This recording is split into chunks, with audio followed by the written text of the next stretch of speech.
भारत में इंतखाबी मराहिल मुकम्मल होने के बाद वोटों की गिनती का जो अमल है वो जारी है। सबसे बड़ी इसको दुनिया की डेमोक्रेटिक एक्सरसाइज कहा जाता है, जहां तकरीबन इस मरतबा भी 60 करोड़ से ज़ायद वोटर्स ने अपनी राय का इजहार किया है। लेकिन सूरत हाल ये है कि बीजेपी ने क्लेम किया था कि 400 से ज़ायद सीट्स वो इस बार जीतेंगे, लेकिन जो एग्ज़िट पोल्स हैं, इनिशियल ट्रेंड्स हैं, वो ये बताते हैं कि अब तक सिर्फ 292 सीटों पर उनको सबकत जो है वो हासिल है। और साथ साथ जो अपोजिशन अलाइंस है, जिसको इंडिया अलाइंस कहा जाता है, उनकी अगर हम बात करें तो 234 नशस्तों पर वो आगे हैं। तो इसमें सवाल यही हो रहा है कि क्या ये बीजेपी के लिए बड़ा सेटबैक है, क्योंकि वो एम कर रहे थे कि इस मरतबा एक ओवरवेलमिंग मेजॉरिटी वो हासिल करेंगे। और दूसरी चीज़ ये कि अगर वो डिपेंड करते हैं अपने एलाइज इत्तेहादियों के ऊपर, तो क्या उनकी हुकूमत इतनी मजबूत होगी कि वो उस तरह की चेंजेस करे कॉन्स्टिट्यूशन में जो कि वो एम करना चाहते हैं। इस पर गुफ्तगू का आगाज़ करते हैं। हमारे साथ साबिक सफ़ीर मलिहा लोधी साहिबा मौजूद हैं। मलिहा साहिबा, शुक्रिया आपके वक्त का। ये बताइएगा, बीजेपी ने क्लेम किया था कि अब की बार 400 पार का जो उनका नारा था, उनके बहुत से मेंबर्स ये कह भी रहे थे कि हम कॉन्स्टिट्यूशन में चेंजेस करना चाहते हैं, हमें ओवरवेलमिंग मेजॉरिटी वो चाहिए इस मरतबा। लेकिन जो एग्जिट पोल बता रहे हैं वो मुख्तलिफ कहानी है। सिर्फ 292 सीट्स पर सबकत हासिल है। They are just 20 seats ahead of जो 272 का जो नंबर है उससे। क्या लगता है कि एक फ्रैगमेंटेड मैंडेट होगा, हंग पार्लियामेंट की सूरत हाल हो सकती है बीजेपी के लिए? मेरा ख्याल है हंग पार्लियामेंट तो नहीं होगा, लेकिन ये जरूर है जो अब तक नतायज आए हैं कि इससे लगता है कि बीजेपी अकेले हुकूमत नहीं बना सकेगी।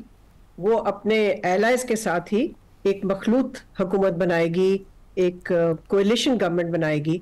और वाकई उसका जो मैंडेट है वो कहीं पहले से कमजोर होगा। और जो वज़ीर आज़म मोदी की तवक्को थी कि वो बहुत ही ताकतवर किस्म के सरबराह बनेंगे, वो तो नहीं हुआ। और ये जो एग्जिट पोल्स हैं वो काफी हद तक गलत निकली, इसलिए कि अगर आप देखें कांग्रेस पार्टी जो कि एक अलायंस में है जिसका नाम इंडिया है, उन्होंने बहुत बेहतर किया है। जो एग्जिट पोल्स कह रही थी उसके मुताबिक तो नहीं हुआ। स्ट्रॉन्ग परफॉर्मेंस है उनकी। तो मोदी को एक बहुत ही स्ट्रॉन्ग ऑपोजिशन का सामना करना पड़ेगा, और एक और चीज करनी पड़ेगी जो अब तक उन्होंने कभी नहीं की, और वो है शेयरिंग पावर। अब तक तो वो अकेले ही यूनिलैटरली गवर्न करते रहे हैं भारत पे, लेकिन अब उनको पावर शेयर करनी पड़ेगी अपने एलाइज के साथ, और एक स्ट्रॉन्ग ऑपोजिशन का सामना करना पड़ेगा। मलिहा साहिबा, ये जो इकोनॉमी के जो अदाद शुमार होते हैं, ये खासा पॉलिटिशियंस को साउथ एशिया में हेल्प करते हैं अपनी कैंपेन ड्राइव करने के लिए। तो उस पर तो क्लेम यही रहा बीजेपी का कि they have done a ट्रेमेंडस job. उसके बावजूद what do you think has went wrong for them? मेरा ख्याल है बीजेपी का ये जो क्लेम था कि उन्होंने मईशत को बहुत मजबूत बनाया है, उसका भी पोल खुला है इस इलेक्शन के नतायज से। इसलिए कि जिसको हिंदी हार्टलैंड कहते हैं, जो कि हिंदी स्पीकिंग रियासतें हैं, वहां पर बीजेपी हैज लॉस्ट ग्राउंड। बहुत हद तक उनकी हिमायत कम हुई है। और उसकी वजह क्या है? उसकी वजह यह है कि जो इनका राम मंदिर का बयानिया था वो काम नहीं किया, बल्कि मईशत जो है, इकोनॉमिक इश्यूज पे लोगों ने लगता है वोट दिया, जिसमें कि इन्फ्लेशन यानी कि कीमतें, और क्या कहते हैं अनएम्प्लॉयमेंट, जॉबलेसनेस, ये उभर के इश्यूज आए हैं लोगों के लिए। और इसके साथ साथ जो हमने कुछ टैक्टिक्स भी देखे एनफोर्समेंट डायरेक्टरेट की तरफ से, सीबीआई की तरफ से, अपोजिशन जमातों के रहनुमाओं के घरों पे छापे मारे जाना, केजरीवाल साहब का अरेस्ट हो। आपको लगता है इसने भी बीजेपी के इमेज को हर्ट किया है कि डेमोक्रेटिक इमेज वो मेंटेन नहीं कर पा रहे, उन पर इल्ज़ाम लग रहे हैं कि ये अथॉरिटेरियनिज्म लेकर आ रहे हैं इंडिया में?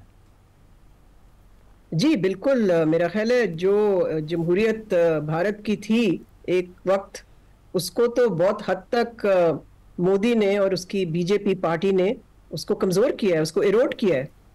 तो उस हवाले से भी मेरा ख्याल है जो इलेक्शन हुआ है उसमें भी, जिसको अंग्रेजी में कहते हैं इवन प्लेइंग फील्ड, वो नहीं मिला ऑपोजिशन को। 2 ऑपोजिशन मेंबर्स को तो जेल में डाला, फिर उन्होंने कांग्रेस पार्टी के अकाउंट्स जो हैं उनको फ्रीज किए मार्च में, और इसी किस्म की जो कोर्सिव एक्शंस लिए, जिससे कि जाहिर है लोगों को पसंद तो नहीं आया ये, और उसका फिर जवाब मिला लोगों को इस इलेक्शन के रिजल्ट्स में। तो कांग्रेस ने अपने पार्ट पे क्या बेहतर किया? क्योंकि कहा यह जाता है कि जो एंटी मोदी वोट है वो कांग्रेस को मिला। इसका यह मतलब नहीं कि कांग्रेस ने बजाते खुद कोई अपनी पॉस्चरिंग बेहतर की है। राहुल गांधी साहब ने, आपको लगता है कि उन्होंने भी कुछ ना कुछ एजेंडा अपना जो है वो आवाम को बताया, ऐसा जो वो बिलीव कर रहे हैं इस मरतबा उन पे? मेरा ख्याल है कांग्रेस पार्टी ने कोशिश तो इस दफा बहुत की है, और वाकई जो मैंने फॉलो किया है उनकी सोशल मीडिया की कैंपेन भी काफी स्ट्रांग थी। उसके अलावा मैं समझती हूँ कि राहुल गांधी और उसकी बहन ने जिस किस्म की मुहिम चलाई उसका असर तो जरूर हुआ।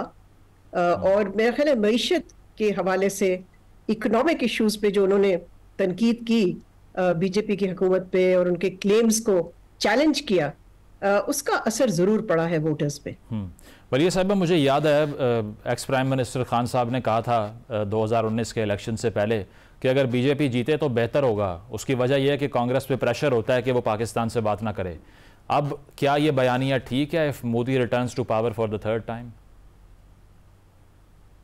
हमें तो पहले देखना ये है कि हुकूमत कौन बनाता है और किस किस्म की बनती है, और फिर हमें ये भी याद रखना चाहिए कि इस इलेक्शन कैंपेन में जिस किस्म की पाकिस्तान बैशिंग हुई है और मुसलमानों के खिलाफ जिस किस्म के अल्फाज इस्तेमाल किए गए हैं मोदी ने खुद और बीजेपी के और लीडर्स ने, तो उससे तो कुछ मुझे नहीं नजर आता कि कोई आसार अच्छे हैं पाकिस्तान इंडिया के ताल्लुकात को बेहतर करने के।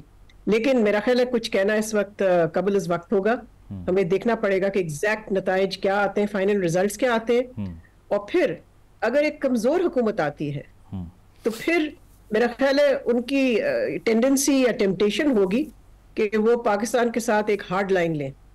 लेकिन जैसे मैंने पहले भी कहा, आई थिंक प्रीमेच्योर है इस वक्त इस तरह का कंक्लूड करना। हाइपोथेटिकली स्पीकिंग, अगर मोदी साहब तीसरी मरतबा वज़ीर आज़म बनते हैं, पाकिस्तान में रिसेंटली डार साहब के अंडर भी ये डिस्कशन स्टार्ट हुई थी कि ट्रेड करनी चाहिए, बात करनी चाहिए।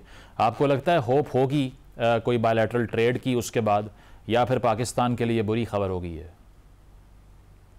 देखिए, ट्रेड कैसे हो सकती है जबकि ताल्लुकात इतनी बुरी जगह पे हैं, और जब भारत ने कोई इंटरेस्ट नहीं दिखाया पाकिस्तान के साथ ताल्लुकात को मामूल पे लाने के लिए या बातचीत फिर से शुरू करने के लिए, तो ट्रेड कोई अलग से चीज तो नहीं है।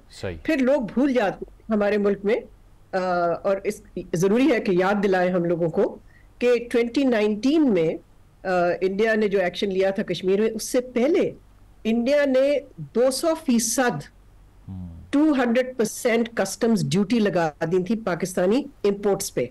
तो उस तरह की तो ट्रेड होना तो नामुमकिन है। और फिर ये भी कि किसी पाकिस्तान की हुकूमत जो है वो कश्मीर के बगैर कैसे ट्रेड बहाल कर सकती है, मुझे तो समझ नहीं आती। ये लोगों को एक्सेप्टेबल नहीं होगा हमारे मुल्क में। ठीक है। तब वज़ीर आज़म बनते हैं, पाकिस्तान में रिसेंटली डार साहब के अंडर भी ये डिस्कशन स्टार्ट हुई थी कि ट्रेड करनी चाहिए, बात करनी चाहिए। आपको लगता है होप होगी कोई बायलैटरल ट्रेड की उसके बाद, या फिर पाकिस्तान के लिए बुरी खबर होगी है?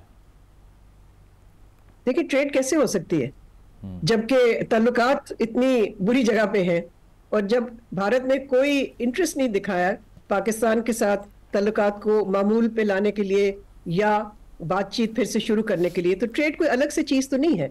फिर लोग भूल जाते हैं हमारे मुल्क में, और इस जरूरी है कि याद दिलाएं हम लोगों को कि 2019 में इंडिया ने जो एक्शन लिया था कश्मीर में, उससे पहले इंडिया ने 200% 200% कस्टम्स ड्यूटी लगा दी थी पाकिस्तानी इंपोर्ट्स पे। तो उस तरह की तो ट्रेड होना तो नामुमकिन है। और फिर ये भी कि किसी पाकिस्तान की हुकूमत जो है वो कश्मीर के बगैर कैसे ट्रेड बहाल कर सकती है, मुझे तो समझ नहीं आती। ये लोगों को एक्सेप्टेबल नहीं होगा हमारे मुल्क में। ठीक है।